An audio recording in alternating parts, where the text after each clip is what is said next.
Yun o, good morning. 6 a.m. pa lang in the morning. Biyahe na tayo. Punta tayo ng Taguig. Meron tayong home service yan. Suzuki Ertiga yung gagawin natin doon. So tara, let's go. Biyahe na tayo. Gawin na natin yun ng mabilisan lang. Let's go! So ayan, touchdown tayo dito tayo sa Taguig. Ito yung gagawin natin yan. Suzuki Ertiga. Gagawin natin siyang 9 inches Android. So tara, baklasin na natin. Ito yung, ano yan, pagbaklas. Ito munang part na to, yung nasa ibabaw na yan. Ayan. Tapos saka nyo mariremove yun. May 2 screw yun sa ibabaw. Okay, tara, baklasin natin.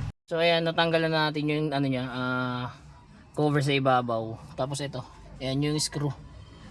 Tanggalin nyo lang din yan para ma-remove nyo to. So ayan, baklas na. Salpak na natin yung Android. So ayan mga bossing, tapos na tayo dito sa ating Ertiga. 9 inches Android yung kinabit natin dito. Ayan. Then kasama pa rin sa package natin yung reverse cam. Ayan. Tapos nag-avail din sa atin si bossing nito. Ayan, front dash cam. Ito yun mga kadiskarte. Natin ito. Ayan. So ayan, pwede ka na ayan, on the spot yan. Tapos ito yung replay niyan mga kadiskarte. Ayan. Pwede nyo siya ma-replay. Ayan.